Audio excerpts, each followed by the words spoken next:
for being here and that. And certainly seeing everybody in their sports outfits are great. Dave would really like that. He was quite an athlete, and certainly seeing everybody, he always said, he hated to be in a monkey suit. So this is kind of how he would want us to be. In life there's givers and there's takers. He was definitely a giver, and I think it's an honor for me to be able to talk about my brother and also my friend. So I'd like to spell out for you who David was and that, and certainly the D part of that really talked about his determination and his drive to do things. One of the things is in high school he ran cross country, and why, I don't know. I can't imagine that running could be fun. One, I never thought of it as a sport. If you don't have a ball or at least a hockey puck involved, how could it be considered a sport? But he ran cross country, and I asked him at one point why he would do cross country, and he said, well, a lot of people, they get that pain in the side, and then, they want to stop. And I have the determination I'm going to finish. And he fought through that. And that's really the way he lived his whole life.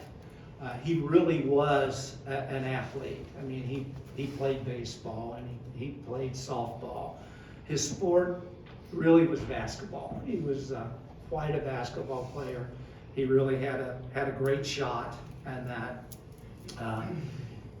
He and I would toss ball in the backyard forever, and we'd be out there and you'd hear the banter that emanated from ball fields for generations, and that was Dave and I out there. And there's still nothing better than hearing the thud of the ball, pop into the net.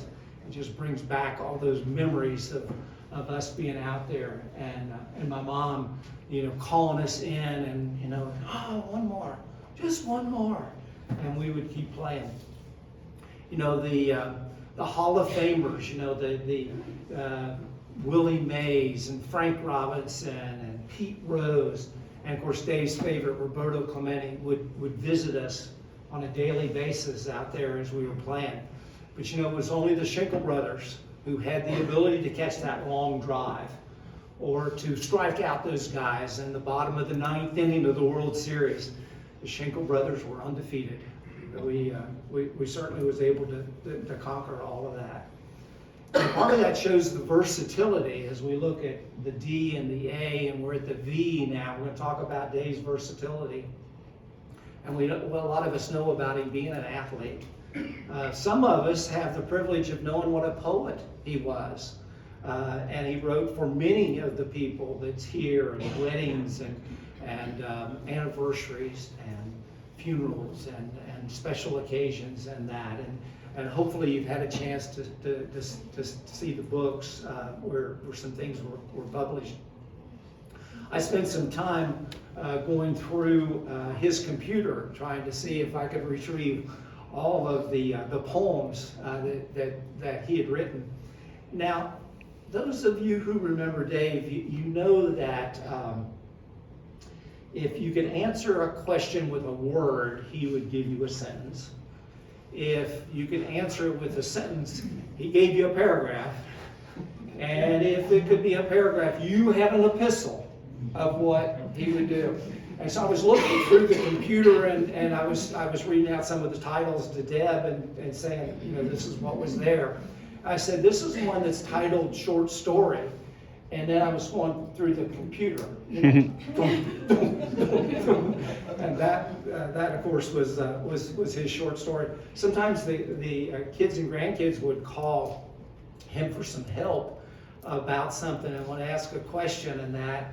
And then somebody said, well, you need to ask Dave. You need to grab about that or whatever. And they go, oh, yeah, but I don't have time for the lecture. It's going to go with it. And everything. Well, he was a wordsmith. He helped a lot of us. One, certainly when COVID started, I started writing my life story. so that I would have, the stories that I knew, I would be able to share with my with my siblings and all the kids and that type of thing. He would edit the spelling and all of that type of thing. Kayla mentioned to me that one of her first thoughts after hearing the news is, oh my God, who's going to help me with my papers? who's going to be able to help with the just being able to put it all together? And he would spend hours, right, helping with those type of things. And the thing about that is he loved it. He loved helping and to be able to share the knowledge he had and to be able to help somebody else. Well, there's a lot of things that he used to say. I know one of the things he used to say was, there's three sides to every issue, right? There's my side, there's your side, then there's the truth, right?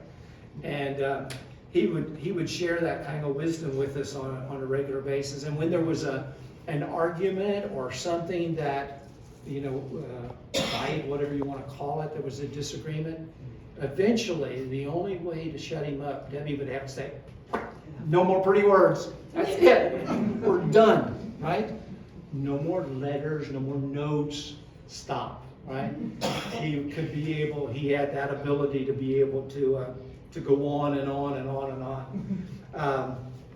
Part of Dave's versatility as well is that he could needle and harass almost somebody. And but my daughter mentioned to me about the standpoint, if you weren't sure about a guy, just bring him around Uncle Dave. Because if he didn't make fun of him, if he didn't hassle him, he wasn't worth the time. Because he didn't like him. Because he only did it to people that he liked. If that person could handle the abuse, or right, that heckling back and forth, then she knew she had to keep her. That he was worth doing something with, and that. Dave was also kind of a jokester. One of the things I think about, and I remember about that, is one of the places that we lived in an old mansion that had been built for William Henry Harrison's daughter. So we're talking early 1800s and that. And we rented 4 rooms on the downstairs, and they had put electricity in those rooms, but nowhere else in the house. And so there were several things about the house that we learned later, was part of the Underground Railroad and different types of things that had happened. And upstairs there was still the bed where an elderly lady had died. They'd never changed the sheets. It was still there. There was an organ up there, and which we found out later, there was holes in the next to the window in that, and the breeze would come through and it would go across the organ, and it would make music and little sounds that we had. In the basement, well, they didn't really have a basement. It was more like a cellar that they keep there that was cold all the time. And they had roughed up walls and that. And so we used to pretend that there was people buried there. I don't know if that was true or not, but So anyway, Dave tells me one time, he says, we're gonna get Lucky. Now, if you know Lucky Heath, and I wish Lucky could have been here today. He's got kind of a back situation going on. But if you were to look up humble and quiet in Wikipedia or a dictionary, you wouldn't find Lucky's name anywhere on any of those. And so Dave was saying, okay, I'm going to get Lucky today. And so in the upstairs, it was like 3 stories, and that there was what they used to use, and I don't know if they still do or not, with the women's mannequins, and it would be the woman's bodice, and they'd stick the dress on that, and they would hem it and sew it and do all the stuff that they needed to do to make their dresses. So Dave has taken the mannequin and puts it at the top of the winding steps. And he winks to me, and he starts his story, and he's talking about the ghost of the woman that died upstairs, the music that you're going to hear, the moans that you hear that's coming from the basement. Well, of course, 10, 11-year-old Lucky, he's not buying into it. Yeah, what? He said, oh, no, we won't go upstairs. I mean, it's just too scary. One, we weren't allowed to go up, but of course that didn't stop us, but he said, no one will go upstairs because that ghost is going to get it. Oh, well, I'll go up. Well, so it's a winding stair, right? It goes up. So Dave kind of stands over to the side, and Lucky, of course, is just strutting up there and everything. He's going to take care of all this. Dave takes the flashlight and shines it on the mannequin.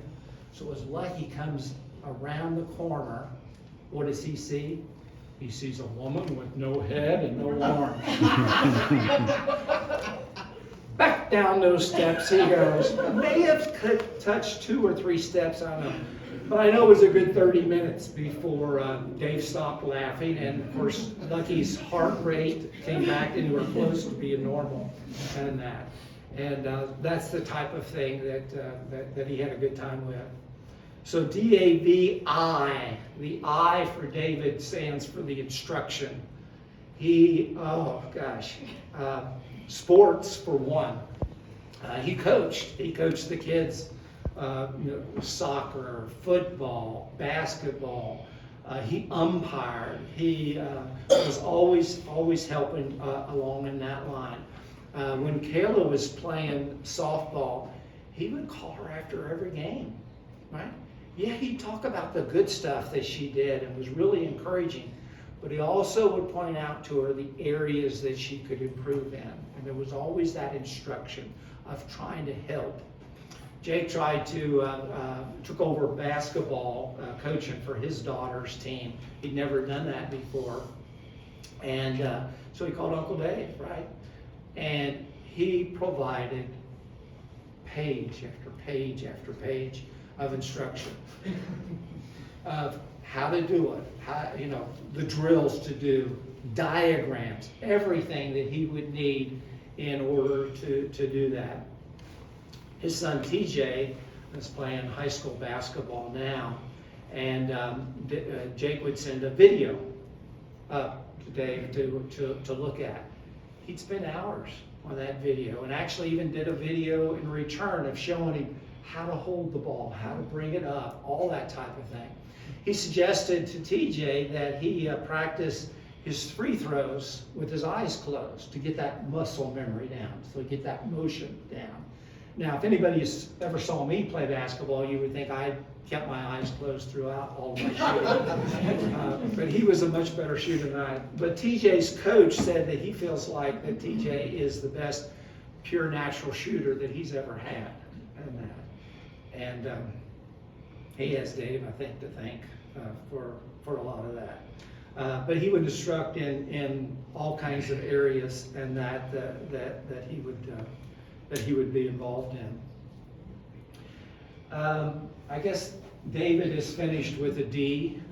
We want to talk about the fact that he was a dad. Great group here to witness that.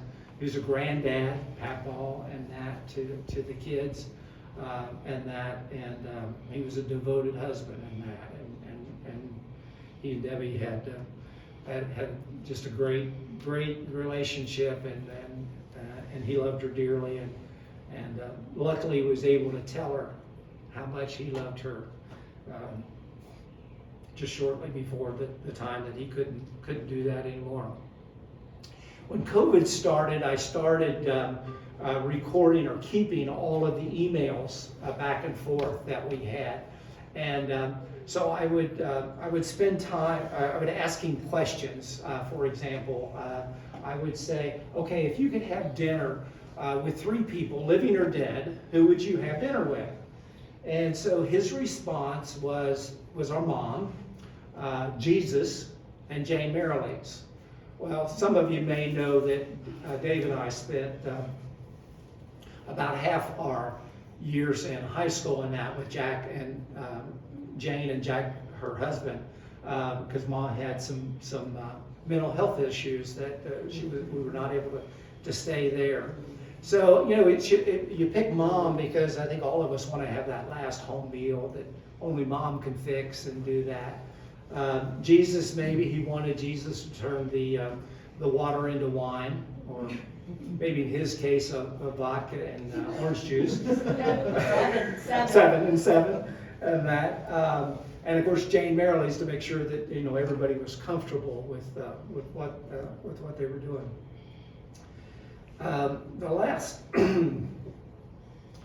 The last question that I asked him that I did not get an opportunity to get an answer to, and that I said, who influenced you? Who was the influencers in your life? Who made you who you are? Who made you become who you are? Who you're going to continue to be, and that type of thing. And he didn't have time to answer. So I'm going to encourage each of you, just pause for a minute and think. Who has influenced you in your life? Who has helped you become who you are and who you will become? And I think for a lot of us, David Shinkle would be on that list. Well, we love you, Dave, and we're going to miss you. Thank you all.